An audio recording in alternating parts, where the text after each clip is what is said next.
दोस्तों, pizza, burger, chowmein और pasta खाने के तो हम सभी शौकीन हैं। यह झट से बन जाने वाला फास्ट फूड हमें हर गली हर नुक्कड़ पर देखने को मिल ही जाता है। अक्सर हम इसे खा भी लेते हैं बिना ये सोचे कि आखिर जब ये हमारे पेट में जाएगा तो हमारा क्या हाल होगा। खैर, हमेशा से ही हमारे बड़े बूढ़े हमें नसीहत देते आए हैं कि जितना हो सके हम कम से कम मैदे वाली चीजों का सेवन करें। अब देखो भैया, चाउमीन हो या पास्ता, बर्गर हो या पिज्जा, मोमोज हो या मैक्रोनी, इन सभी फास्ट फूड्स को तैयार करने के लिए मैदे का ही इस्तेमाल किया जाता है। अक्सर हम अपने आसपास लोगों को यह कहते हुए सुनते हैं कि बजाय मैदे के हमें आटे का इस्तेमाल करना चाहिए। आखिर इन दोनों चीजों में क्या फर्क है? देखिए, बनती तो यह दोनों चीजें गेहूं से ही हैं, मगर फर्क इनकी प्रोसेसिंग में होता है। जहाँ एक और आटे से बने उत्पाद हमारी सेहत के लिए फायदेमंद होते हैं और हमारे पाचन तंत्र को किसी भी प्रकार की समस्या नहीं देते, वहीं दूसरी ओर मैदा और इससे बनने वाले उत्पाद हमारे पेट के लिए हानिकारक होते हैं। आखिर इसमें ऐसा क्या मिला होता है जिसके कारण इसका सेवन हमारे पाचन तंत्र पर नकारात्मक प्रभाव डालता है? आखिर मैदे को तैयार करने के लिए किन किन प्रोसेस से होकर गुजरना पड़ता है? मैदे की मैन्युफैक्चरिंग प्रोसेस और मैदे से होने वाले नुकसानों और हमारे पेट पर पड़ने वाले इसके प्रभावों को जानने के लिए इस वीडियो को अंत तक जरूर देखें। वीडियो में आगे बढ़ने से पहले एक लाइक जरूर करें ताकि हमें भी आपके लिए ऐसी ही शानदार और ज्ञानवर्धक वीडियोस लाते रहने का हौसला मिलता रहे। तो चलिए शुरू करते हैं। मैदा, जिसे अंग्रेजी में रिफाइंड व्हीट फ्लावर के नाम से भी जाना जाता है, वास्तव में ये गेहूं से तैयार किया जाता है। जी हाँ, वही गेहूं जिससे बने आटे की हम सभी रोटियां खाते हैं। मगर आटे और गेहूं की पिसाई में कुछ फर्क होता है और इस बारीक से फर्क के चलते आटा पौष्टिक और हेल्दी बनता है, वहीं दूसरी ओर मैदा एक अनहेल्दी फूड बन जाता है। यह देखिए, यह है गेहूं का एक अनाज। अगर हम इसे डाइसेक्ट करके इसके बीचों बीच देखें तो हमें कुछ ऐसा नजारा देखने को मिलेगा। गेहूं की सबसे बाहरी लेयर को ब्रान कहा जाता है। यह फाइबर, मिनरल्स और बी विटामिन से युक्त होती है। इसके बाद बारी आती है एंडोस्पर्म की, जिसमें सबसे बकवास मटेरियल स्टार्ची कार्बोहाइड्रेट्स होते हैं, जो हमारे शरीर के लिए एक बेफिजूल की चीज है। और सबसे भीतर मौजूद होती है जर्म नाम की ये परत, जिसमें तमाम पोषक तत्व जैसे न्यूट्रिएंट्स, बी विटामिन्स, ई विटामिन्स और हेल्दी फैट्स मौजूद होते हैं। आटे की पिसाई के दौरान गेहूं के समस्त हिस्से से, जिसमें इसके तीनों ही भाग ब्रैन, एंडोस्पर्म और जर्म शामिल होते हैं, उन्हें बिना किसी छेड़छाड़ के शामिल किया जाता है। वहीं दूसरी ओर मैदे की प्रोसेसिंग के दौरान गेहूं के दोनों ही पोषक हिस्सों ब्रैन और जर्म को हटा दिया जाता है और केवल इसकी भूस या यूं कहे कि बचे हुए कचरे एंडोस्पर्म को ही शामिल किया जाता है, जो कि इसे बेहद अनहेल्दी और फाइबरलेस बना देता है। मैदे को फर्मेंट करना यानी उसमें खमीर उठाना बेहद आसान होता है, बल्कि इससे बनने वाली अधिकतर डिशों में ईस्ट की मदद से खमीर चढ़ाया जाता है, जिससे ये फूलकर इतना बड़ा हो जाता है और इससे तमाम तरह की चीजें बनाई जाती हैं। फिर चाहे वो यह बन्स हो या ये लच्छेदार नूडल्स हो, कान की शेप की मैक्रोनी और पास्ता हो, मोमोज हो या फिर पिज्जा के ये पीसेस, जिन्हें आप बड़े ही शौक से खाते हैं। बेशक आटे की अपेक्षा मैदा स्वादिष्ट होता है और इससे बने व्यंजनों के और अधिक स्वादिष्ट होने का कारण इनकी बेहतर सीजनिंग और मसालों का इस्तेमाल होता है। खैर, आइए अब आपको मैदा बनते दिखाते हैं।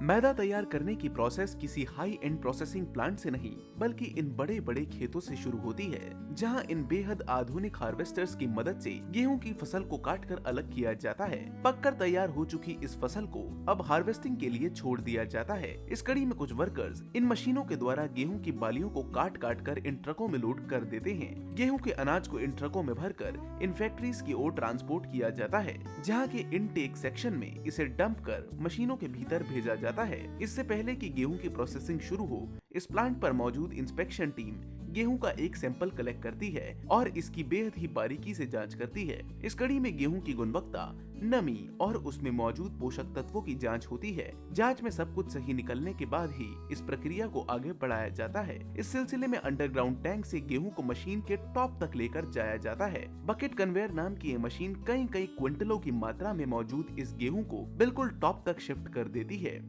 इसके बाद इन्हें ग्रेविटी की सहायता से फ्री फॉल कराया जाता है और ये तेज दबाव के साथ नीचे इन सॉर्टिंग ड्रम्स में आकर गिरते हैं। ऐसा करने से इसमें मौजूद गंद बला ऊपर आ जाती है, जिन्हें इन रोटेटिंग ड्रम्स में साफ कर लिया जाता है।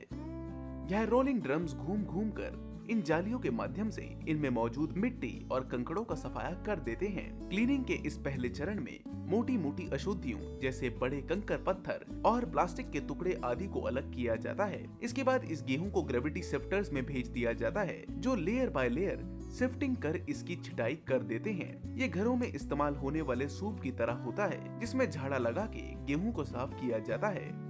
इसके बाद गेहूं को मैग्नेटिक डीस्टोनर से पास किया जाता है, जिसमें एक बेहद पावरफुल इलेक्ट्रोमैग्नेट मौजूद होता है, जो गेहूं के साथ आए लोहे के टुकड़ों और अन्य धातुओं के कतरों को अलग कर देता है। और यह हो जाने के बाद इसे वाइब्रो सेपरेटर में भेजा जाता है। जैसा कि इसके नाम से ही साफ है, यह वाइब्रेशन यानी कि कंपन की सहायता से गेहूं की सफाई करता है। कुछ इस तरह हिल हिल कर यह गेहूं में मौजूद सारी गंदगी को झाड़ देता है और इसमें लगी छन्नी की मदद से नीचे भेज देता है। आखिर में बारी आती है इस गेहूं को डीस्टोनर से गुजारने की। दोस्तों, यह एक ऐसी मशीन होती है जो गेहूं में मौजूद स्टोन्स यानी पत्थर को सेपरेट कर देती है। अक्सर फसलों के साथ कई बेहद महीन कंकर पत्थर भी आ जाते हैं, जिन्हें अगर सही ढंग से साफ किए बगैर ही पीस दिया जाए तो यह आटे में मिलकर रह जाते हैं। और जब हम उसी आटे से बने उत्पादों का सेवन करते हैं तो हमारा पूरा मुंह ही किरकिरा हो जाता है और मुंह में मिट्टी का गंदा स्वाद आता है। इसी चीज को अवॉइड करने के लिए इस डीस्टोनर की मदद ली जाती है। ये सारे पत्थरों और कंकरों को अच्छी तरह से साफ कर देता है। आखिरकार बारी आती है गेहूं के इस अनाज को एक शानदार वाटर वॉश देने की। इसके बाद यह पूरी तरह से सुनिश्चित किया जा सकता है कि इस गेहूं में किसी भी प्रकार की कोई भी इम्प्योरिटी मौजूद नहीं है। यह मशीन इस गेहूं को पानी में डिप कर भिगा देती है और इसकी अच्छी तरह से सफाई हो जाती है। बाद में जब यह गेहूं बाहर आता है तो एक ड्रायर की मदद से इस सारे पानी को सुखाकर फिर दोबारा से गेहूं को खुश्क कर लिया जाता है। और इसके बाद इस गेहूं की स्टोरेज के लिए इन्हें पाइप्स की मदद से इन साइलोज में भेज दिया जाता है। अब यहाँ हमें अगर मामूली आटा चाहिए तो इस गेहूं को सीधे मिल में ले जाकर पीस दिया जाता है। वहीं दूसरी ओर इससे मैदा तैयार करने के लिए इसे मॉइस्चर मेजर डिवाइस से पास किया जाता है, जिसमें लगे एडवांस्ड ऑप्टिकल सेंसर्स गेहूं में मौजूद नमी की मात्रा को सेंस करके इसमें पड़ने वाली पानी की मात्रा का पता लगा लेते हैं। जिसके बाद अगली एक मशीन में इसमें पानी का एडिशन किया जाता है। इस दौरान इसे धीमी स्पीड पर सॉर्ट किया जाता है, जिस कारण अच्छी तरह नमी इसमें ब्लेंड हो जाती है। इस दौरान इन दानों में 7 से 20% पानी का एडिशन किया जाता है और अगले कुछ घंटों तक इस होल्डिंग टैंक में पड़े रहने के बाद गेहूं की बाहरी परत यानी कि ब्रांड सख्त हो जाती है और एंडोस्पर्म फूलकर मोटा हो जाता है। इसके बाद गेहूं की इस खेप को क्रैकलिंग मिल में गिरा जाता है, जहां इन 2 जिगजैग साइलेंडर से होकर गुजरने पर गेहूं का दाना फूट जाता है और यह तीनों अलग अलग भागों में विभाजित हो जाते हैं। इसका ब्रांड, एंडोस्पर्म और जर्म अलग हो जाता है। और फाइनली मैदा तैयार करने के लिए एंडोस्पर्म को लेकर इस व्हाइट और स्मूथ पाउडर को बनाकर तैयार कर लिया जाता है, जिसे हम रिफाइंड व्हीट फ्लावर के नाम से जानते हैं। आखिर में इस मैदे की रिटेल पैकेजिंग कर दी जाती है, जिन्हें कि आप यानी कंज्यूमर्स खरीद कर अपने घर लाते हैं। तो दोस्तों, ये थी मैदे की कंप्लीट मैन्युफैक्चरिंग प्रोसेस। बात करें अगर मैदे के सेवन से होने वाले नुकसानों की, तो मैदे को खाने से शरीर में ब्लड शुगर लेवल तेजी से बढ़ जाता है, क्योंकि मैदे का ग्लाइसेमिक इंडेक्स काफी अधिक होता है।